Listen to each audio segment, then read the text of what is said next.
Y acá también, incluso esta sección es dividida en tres: salud gingival y periodontal. ¿Por qué hacen esta clasificación si ustedes dirán, pero si está sana?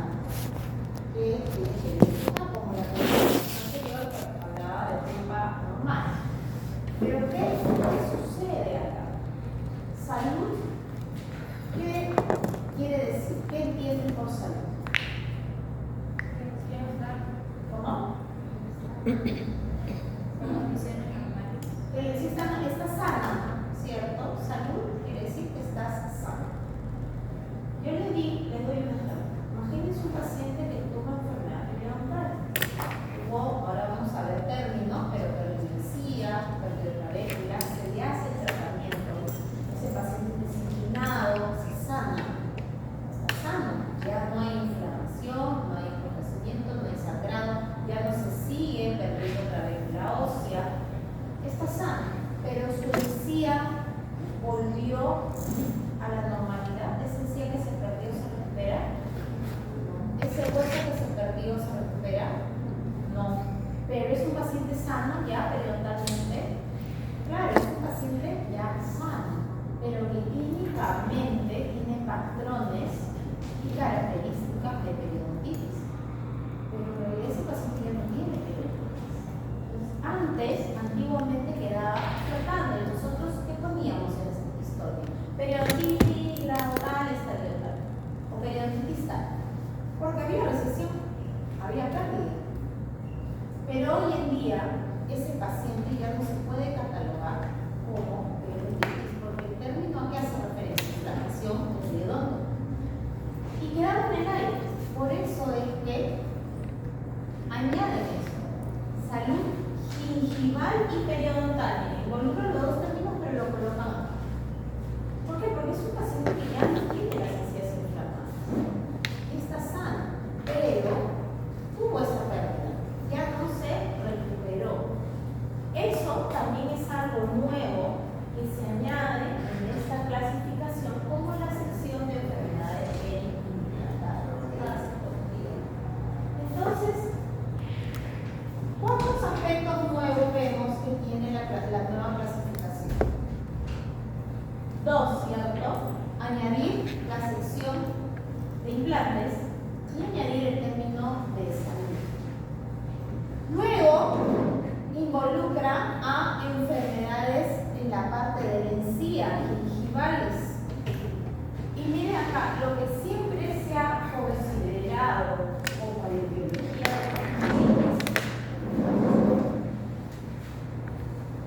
es el biofilm. ¿Quién sabe qué es el biofilm? ¿Cómo? Una bacteria. ¿Qué es el biofilm? Película bacteriana. ¿Qué es? La placa. Esa pequeña película que se forma inmediatamente después de comer. Esa materia alba es la primera que tenemos que eliminar. Por eso acá pone gingivitis inducido por biofilm dental.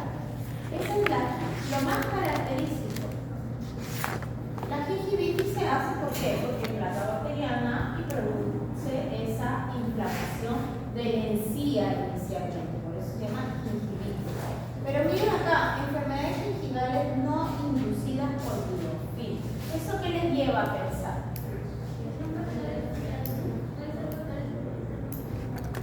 Que la gingivitis se puede ocasionar por otros factores, no necesariamente por el biofilm, que puede llevar fácilmente también a problemas periodontales. ¿Por qué? Porque no hay un factor etiológico exacto. ¿Ustedes qué puede ocasionar una gingivitis? Siempre pasa, o comúnmente va a ocurrir, mejor dicho, en las mujeres. Cuando les va a venir la regla, o están embarazadas, o están en la menopausia. Van a decir, me sangran las encías. Usted le evalúa, no observa material, va a ser una paciente con una buena higiene. Esa es una gingivitis no inducida por biofilm, que trae más problemas, por supuesto, porque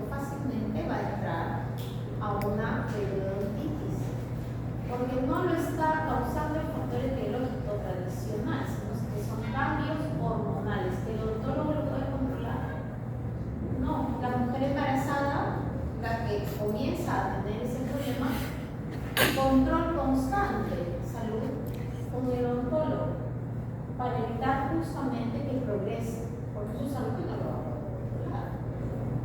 Si entra en un proceso de menopausia y tiene o coincide que ese cambio hormonal está originando esto, pues hay que controlarlo más. ¿Qué otro trastorno o enfermedad sistémica puede traer esto? La famosa diabetes. La diabetes, un paciente diabético es un paciente que nosotros debemos de controlar mucho, porque conforme avancemos van a ver que es el más predispuesto a alterar todo. Ustedes recuerdan clases anteriores el paciente diabético que alteraba en una de las clases que hablamos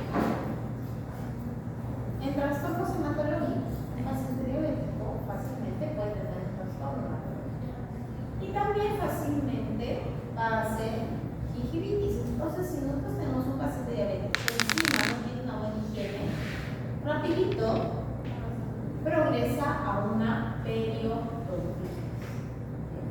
Entonces, vamos a tener claro que la gingivitis no solamente es por el biofilm, que es el factor etiológico de la gingivitis.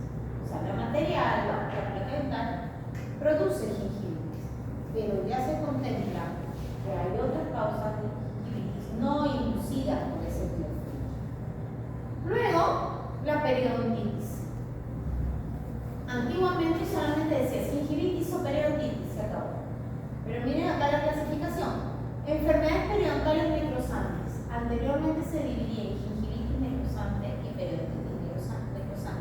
Hoy en día está una sola.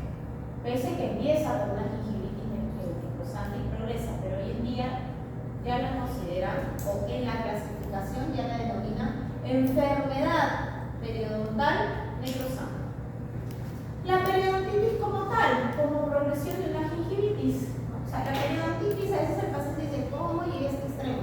No llegaste de un día para otro a este extremo, empezó con una gingivitis. La clásica, la de biofilm. Luego viene periodontitis como manifestación de enfermedad sistémica. Si ustedes entran o les interesa, entran a la clasificación que ahora en el seminario lo van a explicar, van a ver que hay una relación bien grande, no solamente la diabetes, pero la diabetes es como que una máscara de Luego acá dice, otras condiciones que pueden afectar nuestro periodo. Condiciones o enfermedades sistémicas que afectan los tejidos de soporte periodontal. ¿A qué hace referencia acá? Hay un grupo de enfermedades sistémicas. Dentro de las enfermedades sistémicas hay muchas que son genéticas. ¿Bien? ¿Por qué? Porque esas enfermedades genéticas no solo generan cambios, sino varios, afectan el sistema. Por eso son consideradas también enfermedades sistémicas. Y parte de sus características clínicas, ¿qué es la periodontitis? Una que hoy en día están haciendo más artículos es la famosa Pavillon-Lafebre. Es una enfermedad genética, es una alteración genética que altera o que produce, mejor dicho, problemas inflamatorios. El periodonto no queda plenamente. Otra, la enfermedad de Danlos. Esta enfermedad de Danlos es un síndrome genético. Pero ¿qué problema trae Danlos? Que afecta la producción de colágeno, justo que está en el diámetro periodontal. Entonces afecta el colágeno, no va a afectar el periodonto. Claro, entonces parte de su manifestación clínica en la enfermedad periodontal. ¿Ven la diferencia? Acá dice periodontitis como manifestación, o sea, se puede o no se puede presentar, porque no todos los diabéticos hacen enfermedad periodontal. Pero en cambio acá dice condición de enfermedades sistémicas que afectan los tejidos de soporte periodontal. O sea, sí o sí lo va a afectar, como estos síndromes que les estoy comentando. Luego tenemos, miren, abscesos periodontales y lesiones endoperidontales. ¿Se acuerdan la clase pasada? No hablábamos de abscesos periodontales. ¿Recuerdan o no? Sintomático y asintomático, ¿cierto? Estos problemas también van a afectar el periodonto y van a generar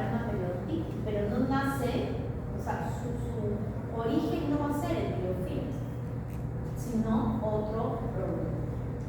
Condiciones y deformidades mucogingivales.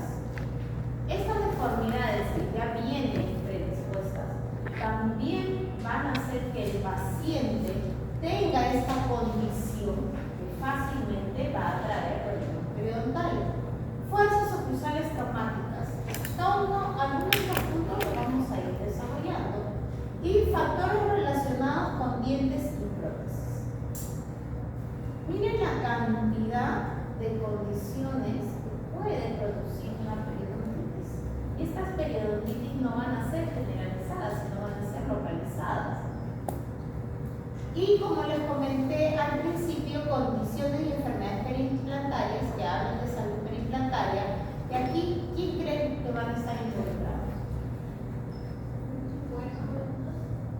No, perdón, ¿qué pacientes van a estar acá en salud periimplantaria?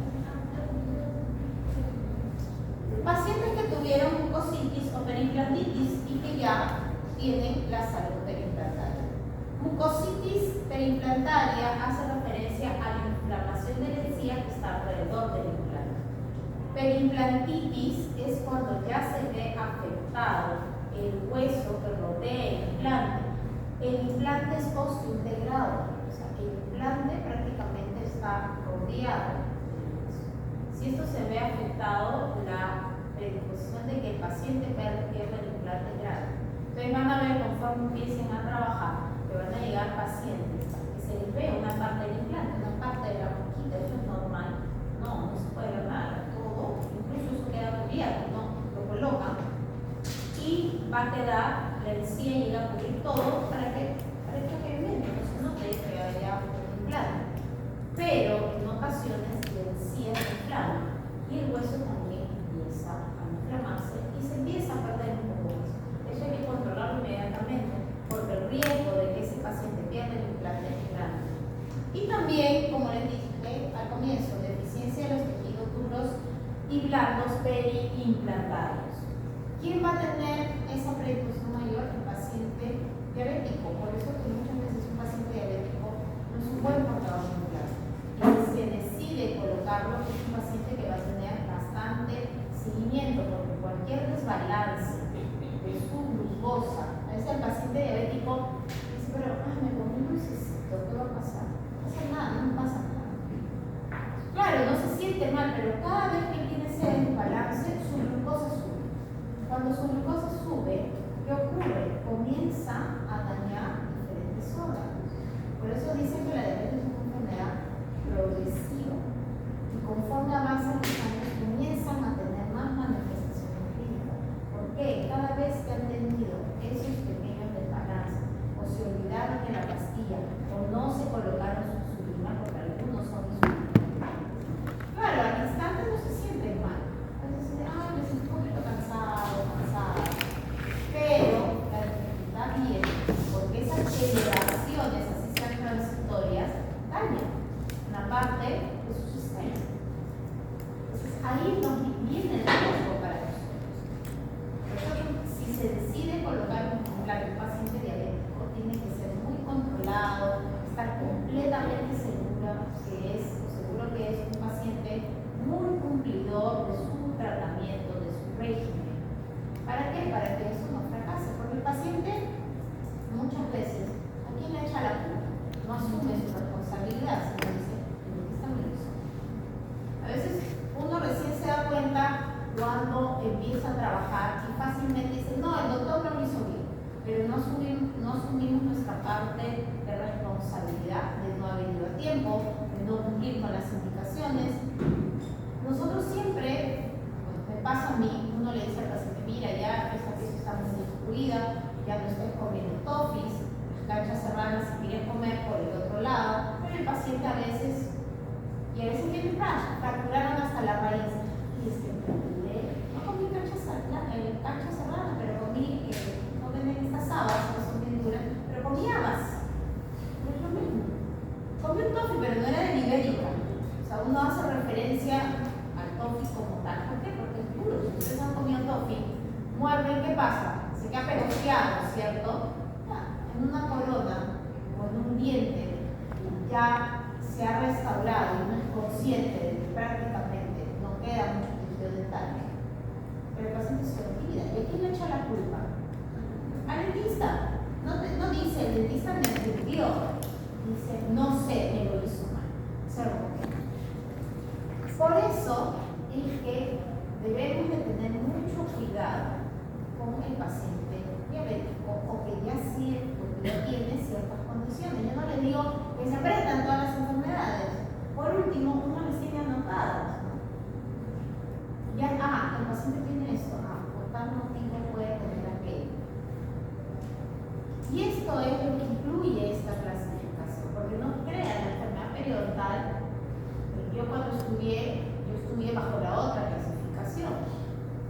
Y me ha pasado que llevaba las consultas que yo me rompía la cabeza y decía, pero ¿por qué sigue perdiendo? ¿Por qué tiene movilidad dentaria? Si ya se le ha hecho el raspado, el paciente está teniendo buena higiene, viene a sus controles cada 3 meses. ¿Por qué esa movilidad dentaria? ¿Por qué el problema periodontal? Porque no se conocía eso. Van a ver en esa clasificación que incluso los hipertensos tienen predisposición a estos problemas periodontales. Pero ahora vamos a entender un poquito qué pasa en términos generales en cada proceso para que entiendan ese detalle. Vamos a lo principal, gingivitis. ¿Qué es la gingivitis? Inflamación de la encía. Nada más a eso hace referencia la gingivitis. Por eso acá coloco, no inserción del periodonto. Acá la parte de inserción no tiene nada que ver, o sea, acá no está involucrado el cemento, el ligamento, ni la clavícula. ¿Sí? Solamente la encía está inflamada. No se extiende más allá de la línea mucogingival. ¿Bien? ¿Qué vamos a ver clínicamente? ¿Qué es lo más característico o por qué va el paciente? El sangrado de esas encías. El sangrado de las encías puede variar, puede ser de un 10 a 30%. Esto se da normalmente cuando es localizado, cuando está en determinados puntos. El sangrado de más del 30% ya se considera una gingivitis generalizada. Ustedes dirán, pero ¿por qué puede haber un diente o dos? ¿Y por qué a veces se puede generalizar? Si cuando uno come, la materia queda en todas las piezas dentales. Aquí, ¿qué está involucrado? Muchas veces condiciones